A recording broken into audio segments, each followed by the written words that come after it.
Hi guys, it's Colette. Got my notepad and answering a wee question that gets asked a lot. And if you are interested in it, great. If not, you might be able to pass it on to someone else. And the question that I used to be asked an awful lot when I was practicing, and also still through the comments, is how do I tell if my child is psychic? How do I know if they've got psychic ability? And it often doesn't come out like that. It sometimes comes out that the person will say, can I tell you something? Can I ask you a wee question about my daughter or my son? And I'm like, yeah. And if I'm looking at their cards already, there'll be certain cards out, like maybe the High Priestess, the Moon, and different cards that would show that they have some sort of psychic ability. And it's nice to be able to confirm that. Now, there's lots of, I've got a wee list, right? And some things that are on this list, kids will do anyway or appear to do. And it doesn't mean that they've got the greatest psychic ability, but if you can say yes to maybe more than 4 of these, then I would say that you need to just keep a wee eye on your child and not just think that everything that they're experiencing is of the natural world rather than the supernatural world. So yeah, let's go ahead with this. As I say, I believe that everybody's born with a sixth sense anyway, and you normally can see it quite clearly if you watch babies before they unlearn it as such. And a lot of kids, by the time they're 4 or 5, will not be showing these abilities, and that's just the way it is. But just like you get very talented people in other areas of life that are maybe born to be brain surgeons or have exceptional talents, say with music or whatever, you do get children that are born with an incredible heightened psychic ability and go on to keep it and go on to be able to use it. So everybody has this. We're born with it. We tend to lose it as time goes on. Maybe we just tune it out with all the stuff that goes on in the world. But those that are meant to go forward with it, and I believe more in generations to come, particularly the younger generation coming up at the moment, I would say there's more children with psychic ability that are holding on to it. So, excuse me, I've got a wee cold, but I want to get this to you. Is my child, how do I tell if my child is psychic? Now, as a baby, you could start noticing that your child kind of looks at things that aren't there. Now, all babies lie looking about them, and sometimes their eyes are just trying to focus on things. But there can be creepy moments where your child actually is very much focusing on something, and it might be the same thing that the dog's focusing on, but you can't see it. And it's children, particularly babies, that are just managing to bring their sight to some sort of focus, start focusing on colours. And colours, remember, are energetic. So if you have maybe a spirit in the room or you have energy in the room, their sort of third eye will turn towards that. So yeah, if you've ever watched a baby just looking at something and you look and you use your focus to where they're focusing, and you can't see anything, but they're fine. If they're upset by it, distract them and move them, because you get a lot of empathetic children that are still shiggly with what they're seeing. You know, it's most psychic children are actually also quite gentle, sensitive children too, and it's better if you do know that yes, there's a time to watch them and see whatever, but if a child is feeling overwhelmed by it, then distract them if you can. Right, so a baby, could be looking at things that are not there. It gets even more exciting when they're a wee bit older and they start to babble and talk to things that aren't there. And this can be a funny one if you've got a baby monitor, because, if you've got a baby monitor and you're listening, babies will babble on and off and blah, blah, blah, blah, blah, blah. But there's a kind of, there's no sort of rhyme or reason to it, but occasionally you'll almost hear as though the baby is part of a conversation, that they're speaking, and then there's a gap, and then they've got an intention behind their babbling. And I've known with some of mine, when I've gone up with that, there has been a spirit in the room that they've actually been talking to, and it could even be the start of the imaginary friendship. I mean, my spirit guide came to me at birth, so I believe that I must have been looking at him and tuning into him when I was little, and yeah, that my mum and dad occasionally talked about that, how I was a weird child, but yeah. So if you've got a child that's actually babbling away, but it does sound like a conversation. They might be connecting with a spirit guide, they might be seeing their nana that's over in the spirit world, or they might actually be forming a relationship with an invisible friend or spirit guide. I like that one. I think that can freak normal folk out, but I actually think it's quite funny. And yes, a lot of psychic children do have invisible friends. Now, a lot of children that are just sensitive have an invisible friend, just to literally be there for them. But with a psychic child, they normally do have an invisible friend that is actually some sort of spirit or energy. So that can be quite funny as well. Also, as the child gets older, they may tell you things that they shouldn't know, right? And that can be a bit disconcerting if they, can say have never seen a photo of their grandparent or something that happened to a grandparent, and then can tell you about it. Or they can tell you what happened maybe when you were pregnant with them or whatever, things you've never talked to them about.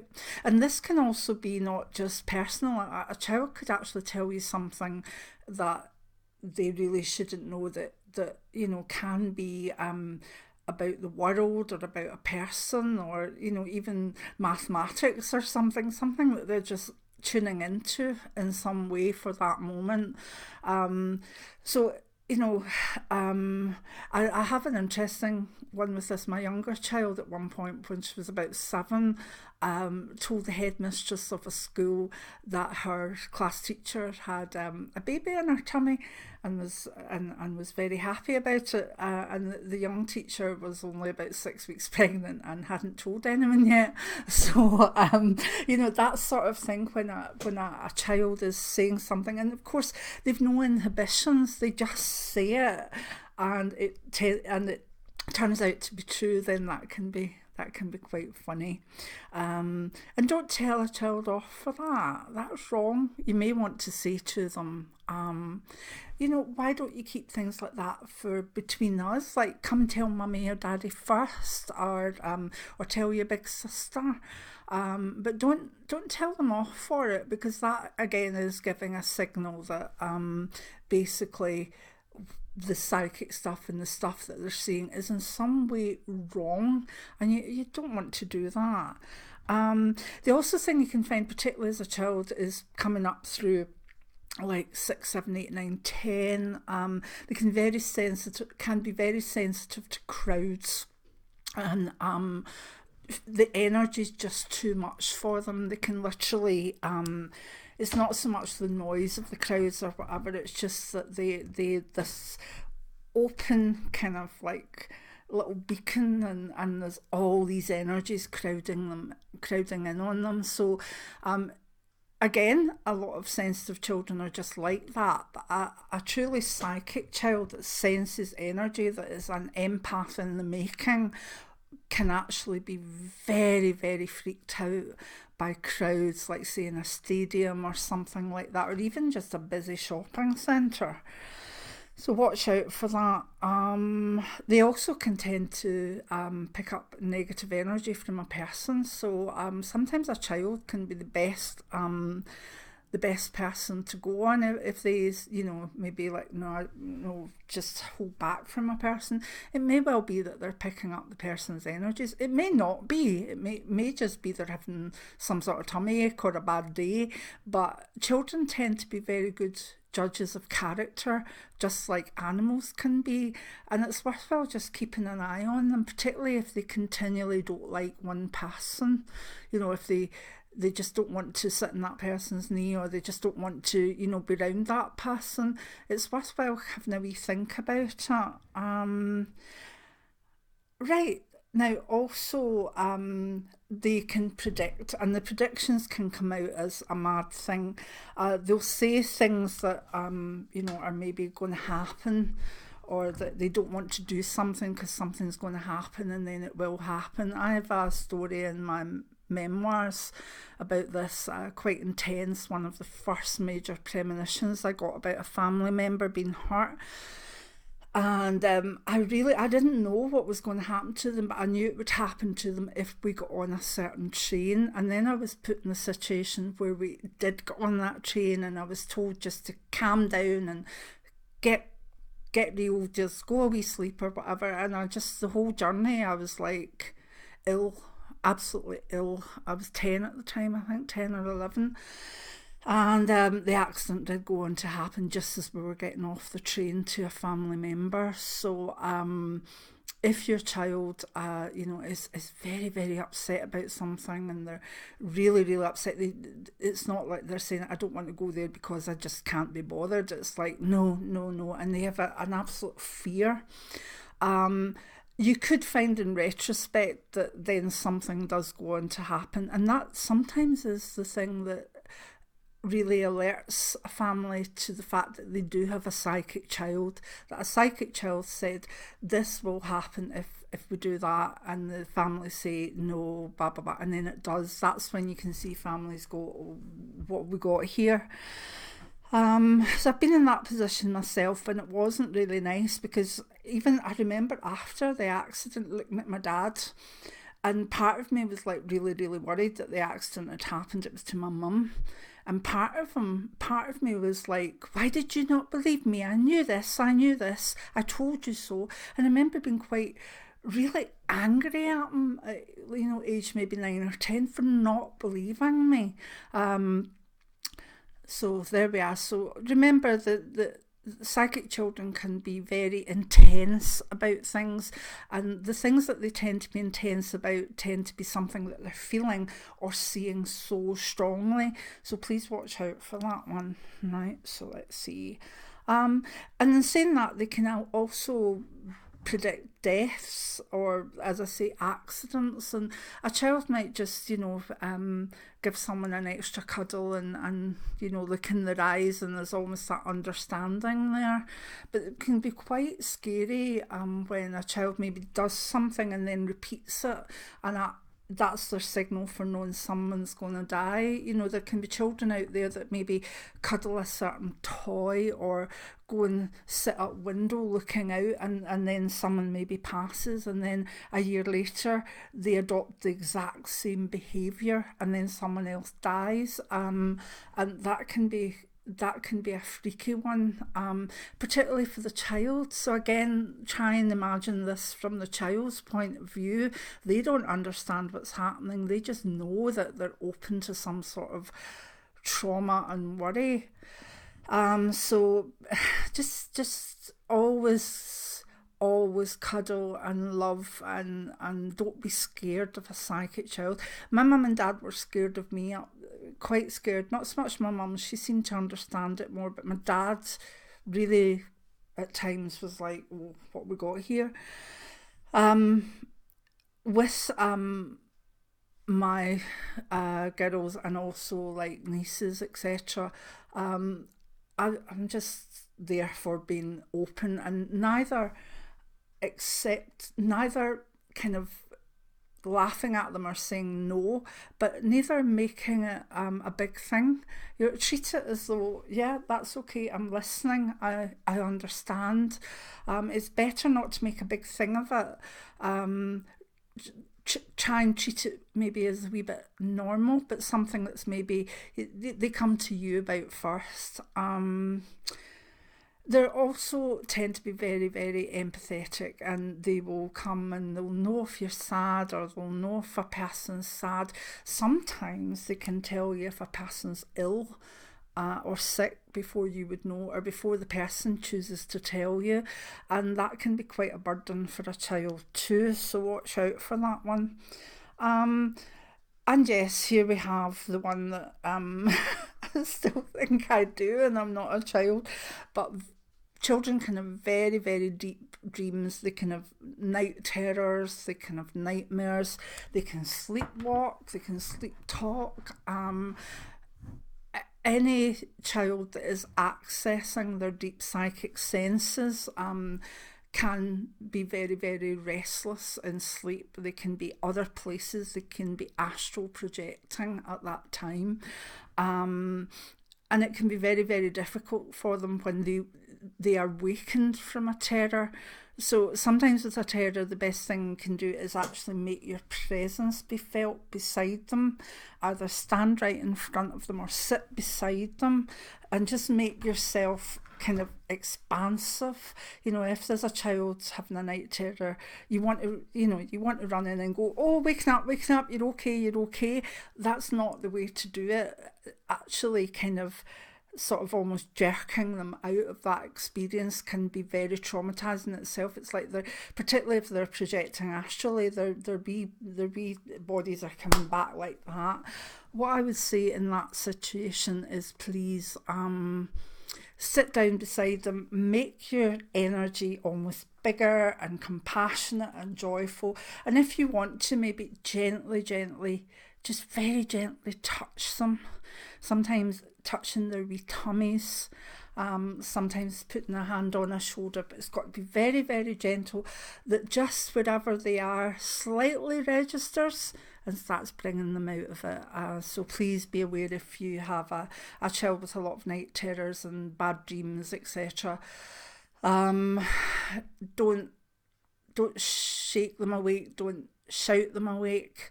It's literally a technique of almost encouraging them to awaken, okay? Right. A lot of psychic children can also be very telepathic. You may think something in your head and then they'll tell you it, or you might be about to say something and they'll say it too. I've had a lot of experience with telepathic children, and it's so funny when someone that maybe doesn't believe in all this stuff, you know, a child will literally tell them what they're going to go and do next and where they're going to go, and you can see them like, did I say that out loud? You're like, no, you didn't, but if I heard it in my head, they heard it in their head. So the telepathy for psychic children can be very good. Also, another one which is good is that if you have a psychic child, try taking lots of photographs of them, because they tend to attract spirit energies round about them, and a lot of spirits will come in the form of the light energy, just flashing through a photo. You can find that a child would have orbs round about them, which you can tend to see in videos or photographs now. So that can be a wonderful affirmation that, if you've got children, sitting and one of them has all the orbs round about them, then you're going to know who the psychic child is. We're getting there. Again, all children tend to be into different things, but psychic children tend to be attracted to nature, magic, rocks, crystals, fairies.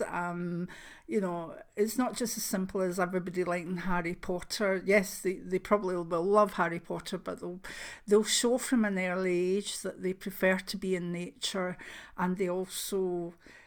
some children can see elementals, so if they turn and say, oh, mummy, there was a fairy over there, you go, okay, that's fine, and then ask them what the fairy looked like. People don't talk about elementals enough, but children can see little people, they can see fairies, they can see salamanders, they can see water sprites.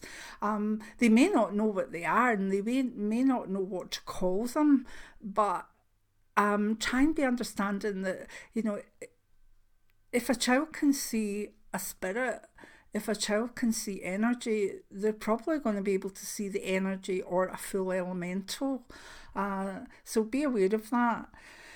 One of the things I would like to say as well is that this can only be seen in retrospect, but a lot of psychic children will become very aggravated, anxious and unsure, even tearful, before an earth event like an earthquake, a tsunami, or before something that registers in the human consciousness, like a big school shooting or something, or maybe someone in the community that was so well known or loved that, you know, that passes. And it's only once you see maybe this a few times that you see that pattern of behaviour, that they don't know what's wrong, but they're agitated and they feel something. And it takes, you know, maybe even a parent writing down a date and then seeing what happened after, writing out a date. Some children will be more agitated before like a volcano or some, you know, earth things. Others might be more tuned into a wave of sadness or a wave of despair. But it's interesting if a child over a matter of 2-3 days maintains that sense of agitation or sensitivity, please take a note of it and see what happens afterwards. And the other thing is, that can be looked at in two ways. A psychic child can sometimes have a skill that's from a past life that they could never, ever have been shown. They are old souls, they have had lives before, and in some way, some particular skill has stayed with them. So you get children that, without being shown, can make a fire or come out with a language or do some sort of skill that for their age or whatever they should not be able to do. And I sometimes think that children that are, you know, geniuses in, say, like piano or whatever, it's because they've done it so many times in past lives and they've literally honed that skill. So when they come back, they don't need 20 years to be able to be a concert pianist. They need 2 years, if that. Same with some magically wonderful dancers, songstresses. These talents are not just maybe the gift of that life, but the gift of many lives. So, you know, if a child can do something that there's no way that they, you know, could know about, or if they've knowledge of a certain war or a certain period in history that they should not know of, you know, some children will say, "Oh, we didn't have that when I was last here."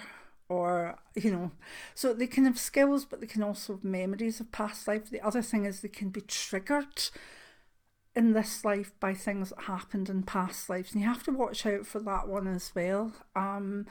As I say, there's a thing in our family about not enjoying a particular Egyptian life, which I've seen Egyptian things trigger family members and not know why. Before I even went into the past life itself, I would watch the trigger and see how they reacted to it. So a child, say you know, a child was triggered by a certain film in a certain time period, and then and they were very upset with it or whatever, and then maybe a year later they were triggered by another film or a book or whatever, or something that happened that was of the same time period or the same setting. They've probably had a past life there, and it's quite, again, it's up to the parent to take notes and help that child as they get older. And you know, it's, our children should not feel alone on this. So if you don't understand it enough, go to a clairvoyant or a psychic that's willing to sit with you for a wee while and go through things with you and reassure you, because you as a parent need the knowledge so that these wonderfully gifted, psychic, open, empathetic children that are coming through and have come through don't feel that they're in some way bad or mentally ill or wrong or in some way just different. More and more these children are coming through, and I do believe that they will be the future, and that's the way that humanity will evolve into this way of spirituality.